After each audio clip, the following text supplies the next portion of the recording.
Good morning dear students. आज जो हम टॉपिक डिस्कस करने जा रहे हैं that's called short run equilibrium, जिसकी मैंने तुम्हें पीडीएफ भेजी थी। हम उसी की बात कर रहे हैं। इन दो में इस चैप्टर में ये नेक्स्ट चैप्टर है मैक्रो इकोनॉमिक्स का, जो हमने aggregate demand and it's components पढ़ा था।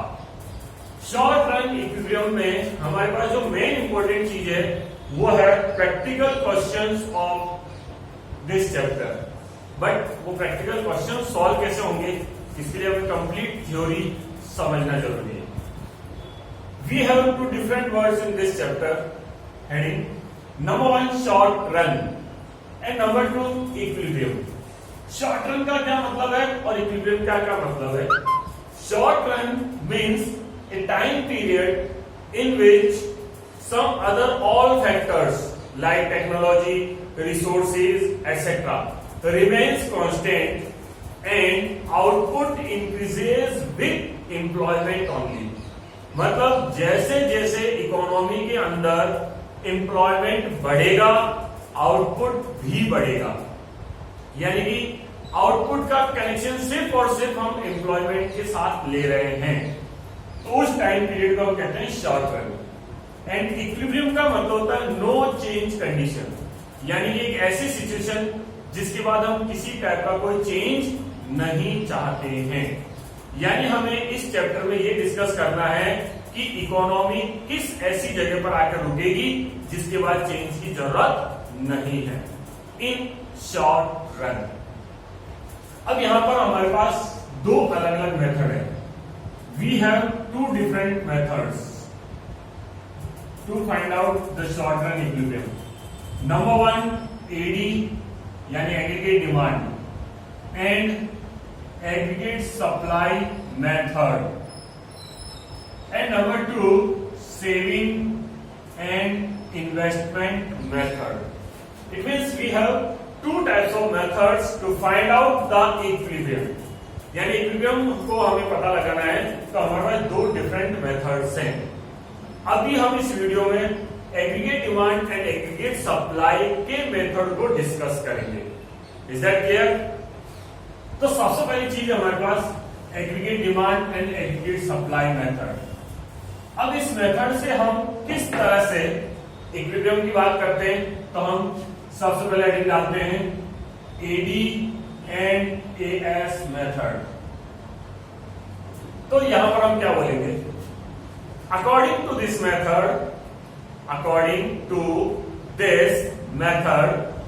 an economy is in equilibrium when aggregate demand and aggregate supply both are equal to each other.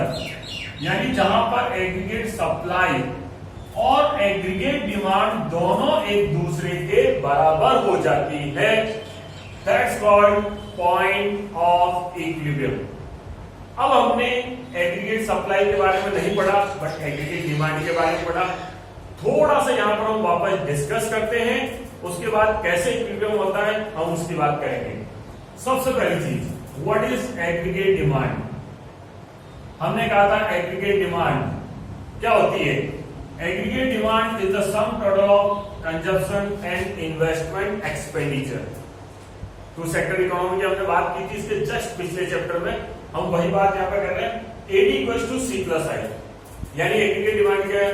It refers to sum total of expenditure by all sectors of an economy during an accounting year, जिसमें specially हम दो चीजें लेते हैं, सी plus आई। अब अगर हम tabular representation और डायग्रामेटिक रिप्रेजेंटेशन की बात करते हैं, इसी में हमने जो पिछले चैप्टर में डिस्कस किया था सेम टू सेम यहाँ पर चीजें आएगी।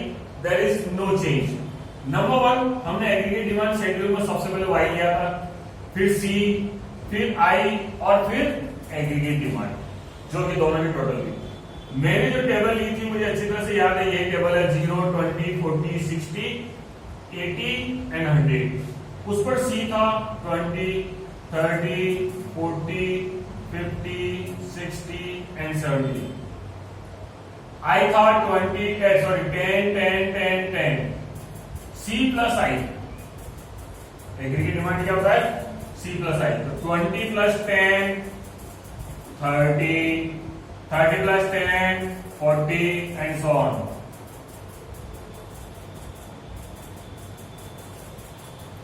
इस चीज को अगर हम डायग्रामेटिक देखते हैं तो हमें कुछ इस तरह से चीजें मिलती है।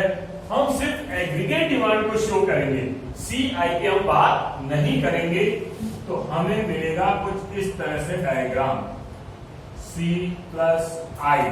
इधर हम लेते हैं नेशनल का मेरी Y और इधर हम लेते हैं एग्रीगेट डिमांड। तो हमें पहले एग्रीगेट डिमांड को एक्सप्लेन करना पड़ेगा। नोट्स मैंने तुम्हें दे रखे, एक बार देख लेना। C प्लस I, फिर हमने एक टेबुलर रिप्रेजेंटेशन किया और एक डायग्रामेटिक रिप्रेजेंटेशन। देन हम बात करेंगे एग्रीगेट सप्लाई की। एग्रीगेट सप्लाई किसे कहते हैं? Aggregate supply refers to sum total of production, sum total of production और income, sum total of production और income by all sectors of an economy during an accounting year. जब हम aggregate supply की बात करते हैं तो वो होती है इनकम के बराबर। Aggregate supply equals to Y, या मैं ये कह सकता हूं aggregate supply equals to C plus S। हम इसकी बात करेंगे क्योंकि इनकम को हम या तो कंज्यूम कर सकते हैं या सेव कर सकते हैं। तो aggregate supply equals to Y। तो जो हम शेड्यूल बनाते हैं, जो Y होती है वही एग्रीगेट सप्लाई बनती है। तो हम स्पेशल यहाँ शेड्यूल बनाएंगे नहीं, वापस से एक कंबाइंड टेबल में अभी बना के बता दूंगा।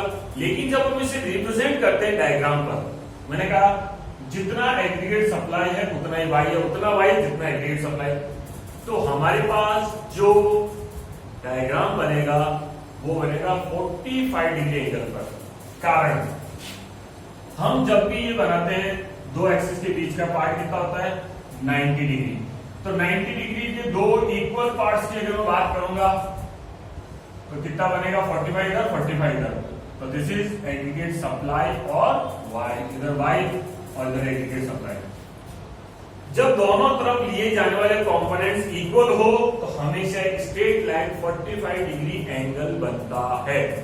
तो this is the curve of aggregate supply. तो पहले हमने डिस्कस किया एग्रीगेट डिमांड क्या होता है, अभी हमने डिस्कस किया एग्रीगेट सप्लाई क्या होता है। हमारा मेन टॉपिक क्या है? इक्विलिब्रियम, यानी कि एक ऐसे पॉइंट को सर्च करना जहां पर एग्रीगेट डिमांड और एग्रीगेट सप्लाई बराबर हो। तो अभी जो मैंने शेड्यूल बनाया था और जो डायग्राम बनाया था, उन दोनों को मैं एक साथ कंबाइन करके बता रहा हूं कि कहां पर हमें ये चीजें मिलेगी। थोड़ा सा दिमाग को ढंग से खोल करके देखना। मैं शेड्यूल बना रहा हूं Y, वापस 0, 20, 40, 60, 80 एंड 100, पूरी पूरी शेड्यूल।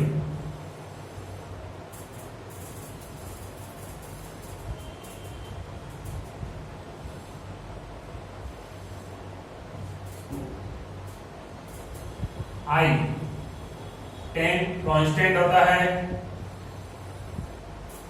एग्रीगेट डिमांड टोटल इसकी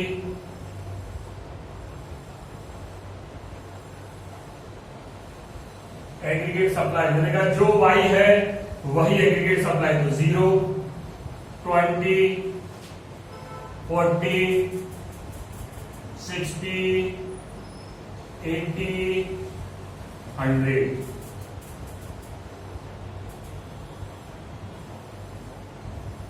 अब इसके अंदर तुम ये चीज सर्च करो, क्या लिखा हमने? Aggregate supply equals to aggregate demand. क्या ये दोनों बराबर है? नहीं। क्या ये दोनों बराबर है? नहीं। क्या ये बराबर है?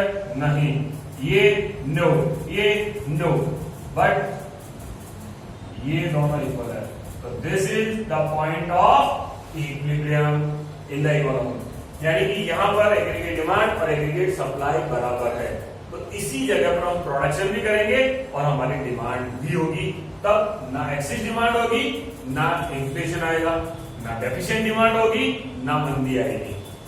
This is the point of equilibrium according to schedule.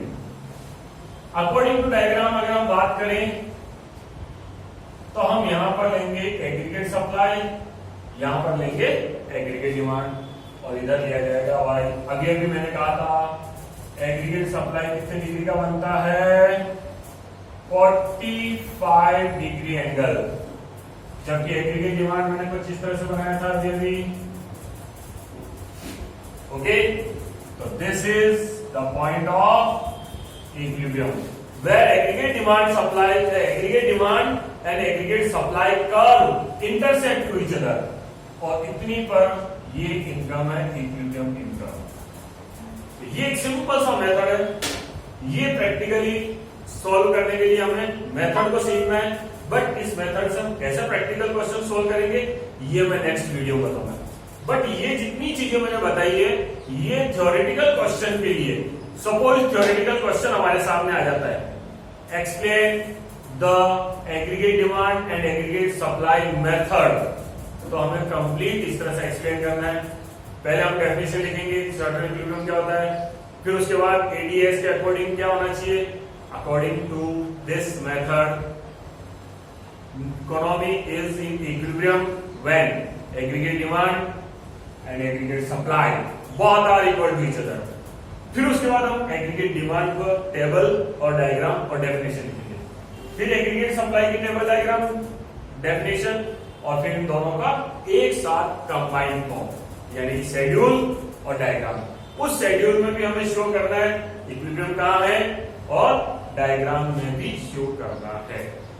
इस मेथड को ढंग से देखना है और सीखना है, क्योंकि कल मैं इसी मेथड के प्रैक्टिकल्स को हम कैसे सॉल्व करेंगे ये सिखाऊंगा। Okay, clear? कोई भी डाउट हो तुरंत मुझे पूछ सकते हो कभी भी।